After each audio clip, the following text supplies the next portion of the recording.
안녕하세요. 코인 시장의 다양한 정보를 전달해드려 여러분들의 코인 투자에 힘이 되어주는 채널 코인 활력소입니다. 정보 전달해드리기 전에 영상 하단의 고정 댓글 보시면 저희가 무료로 운영하는 소통방인 카톡방과 텔레그램 링크가 있습니다. 코인에 대해 나홀로 고민하지 마시고 다양한 의견 나누시며 정보 교류하셔서 꼭 성투하는 여러분이 되셨으면 좋겠습니다. 많은 참여 부탁드립니다. 그럼 브리핑 시작해보겠습니다. 미국 법원에서 SEC가 리플과의 소송에서 항소를 신청 것을 허용하면서 리플의 가격이 한 번에 30%가량 빠지며 비트코인을 비롯한 모든 코인들의 가격이 전부 급락하고 있는 모습을 보여주고 있습니다.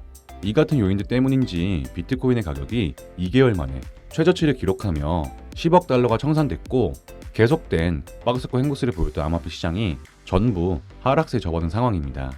이로 인해 현재 암호화폐 시장은 숏 포지션이 크게 증가하고 있으며 당분간 하락세가 계속해서 지속될 것으로 보고 있는데, 하지만 어쩌면 지금이 매수할 수 있는 마지막 기회가 될지도 모른다는 전망도 나오고 있어 앞으로의 시장 방향성이 어떻게 흘러갈지 또다시 미지수에 빠진 상황입니다. 그래서 오늘은 가장 큰 이슈가 되고 있는 SEC가 신청한 항소 승인과 더불어 리플의 최근 소식까지 브리핑 들어보도록 할 건데, 오늘 브리핑 드릴 소식은 첫 번째, 리플과 SEC의 법적 소송에서 미국 법원이 SEC 항소 신청을 받아줬다는 소식. 두 번째, 리플의 CTO가 소송과 관련하여 어떤 차별점이 있는지에 대해 밝힌 소식. 세 번째, 리플이 CBDC 혁신을 위해 마스터카드 프로그램에 참여했다는 소식. 이렇게 세 가지 소식들을 전해드리도록 하겠습니다. 그럼 먼저 리플의 최근 소식부터 알아보겠습니다. 미국 법원에서 SEC가 신청한 중간 항소 요청을 승인했습니다. 내용을 자세히 알아보자면 지난 7월 13일 리플과 SEC 담당 판사 아날리사 토레스 판사는 XRP가 거래소에서 대중에게 판매될 때 증권이 아니라고 판결했지만 기관 투자자에게 판매된 것은 증권이라고 판결한 바 있었습니다. 하지만 SEC는 이 같은 판결을 완전히 인정하지 못하고 중간 항소를 신청하며 세간의 주목을 받았었는데, 이런 상황에서 토레스 판사는 8월 17일 SEC가 신청한 항소를 승인했습니다. 이 같은 판결이 나오면서 리플의 가격은 순식간에 30%가량 떨어졌고 많은 투자자들에게 공포가 안겨준 상황입니다. 하지만 미국 법에 따르면 중간 항소는 사건의 다른 측면이 아직 진행 중일 때 1심 법원의 판결에 항소하는 경우에 발생하며, 이 결정으로 SEC는 미국 제2순회항소법원에 사건을 제기할 수 있는 허가를 요청하는 신청서를 추가로 제출할 수 있습니다. 하지만 리플은 이런 신청서에 대한 동의를 반대할 수 있는 권한이 있으며 리플과 SEC 모두 9월 1일까지 반대 문서를 제출해야 하며 SEC는 9월 8일까지 답변서를 제출해야 합니다. 하지만 SEC는 이미 항소 의사를 밝혔기 때문에 이 사건에 대해 끝까지 물고 넘어질 가능성이 높습니다. 리플과 SEC의 법적 싸움은 2020년 12월 SEC에서 리플의 XRP가 미등록 증권이라고 주장하면서 시작되었지만, 지난 7월 13일 토레스 판사가 XRP의 손을 일부 들어주며 큰 환호를 받았지만 SEC의 강력한 저항에 직면한 상황이며, 이번 항소 신청을 승인함에 따라 어떻게 절차가 진행되든 리플 사건의 핵심 문제가 해결되기까지는 앞으로 몇 달 또는 몇 년이 더 걸릴 전망으로 보고 있습니다. 이번 항소 신청 승인과 관련해 리플의 CTO인 데이비드 슈워츠는 최근 리플과 진행 중인 SEC 사건에서 미국의 지방판사 제드 라코프가 만든 차별에 대해 언급했습니다. 내용을 알아보자면 슈워츠는 미국 지방법원 판사 제드 라코프의 결정으로 인한 항소 가능성에 대한 추측에 대해 라코프 판사는 서로 다른 사실을 기반한 소송 단계를 명확히 차별점이 있기 때문에 구별해야 한다고 말했으며, 라코프 판사의 입장은 아날리스 토레스 판사의 판결과 완전히 다르다는 점을 크게 강조하고 있습니다.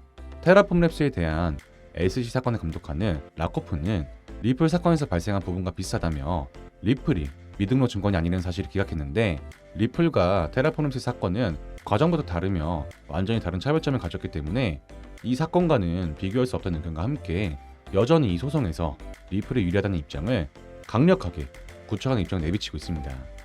그리고 시간이 지나면 지날수록 리플의 영향력은 날이 갈수록 강해지고 있으며 소송에 대한 전망 또한 아주 낙관적이기 때문에 SEC의 전매 특허인 시간글래 기술이 얼마나 먹힐지, 그리고 이번 항소 신청이 법원에서 항소를 해도 된다고 말한 것이지 바로 진행되는 얘기는 아닌 상황이라 되려 리플에게 큰 기회가 될 전망 또한 나오고 있어 지금의 하락은 잠깐의 공포로 인한 하락이 될 수 있기 때문에 오히려 저점 매수의 기회가 될 수 있으므로 부정적인 시선으로 단정적인 필요는 없어 보입니다.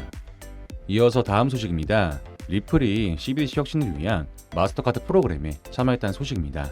내용을 알아보자면 마스터카드에서 발표한 중앙은행 디지털 통화의 혜택과 한계에 대한 이해를 높이기 위해 7개의 유명한 블록체인 및 결제기술 제공 업체와 파트너십 프로그램을 구성하고 있습니다. 마스터카드는 이번 그룹에 대한 구체적인 계획을 공개하지 않았지만 예를 들어 보안과 개인정보 보호, 상호 운영성, 민간 부문, 초den 혁신 및 효율성과 같은 CBDC 영역에 많은 가능성을 언급했습니다.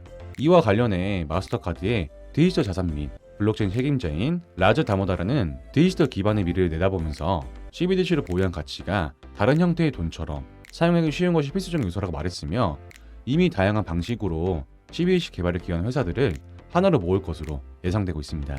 여기에는 최근 전용 CBDC 플랫폼을 도입한 리플과 함께 여러 CBDC 프로젝트 참여한 회사, 코인시스 등 수많은 기업과 파트너십 맺을 계획이며 디지털 결제 기업의 최강조로 알려진 마스터카드에서 CBDC 제왕리를 불러도 과언이 아닌 리플과 함께 손을 잡고 프로젝트 진행한다는 소식은 리플이 CBDC 세상에서 얼마나 큰 입지를 가졌고 그 영향력 또한 인정받은 것으로 알 수 있어 CBDC 시장에서의 리플은 앞으로도 발전할 가능성이 무궁무진하다는 것을 알 수 있습니다.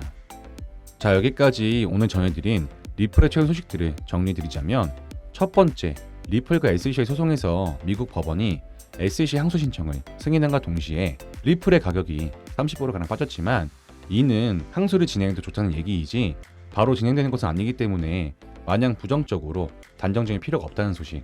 두 번째, 테라폼 랩스와 리플의 사건은 완전히 다르며 이 소송에서 SEC가 항소를 신청해도 리플에게 여전히 유리하다는 소식.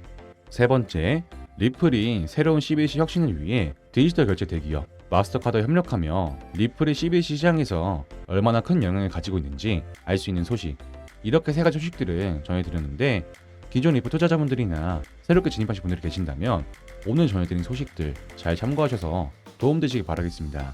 여기까지 리플에 대한 최근 소식들 알아봤는데요.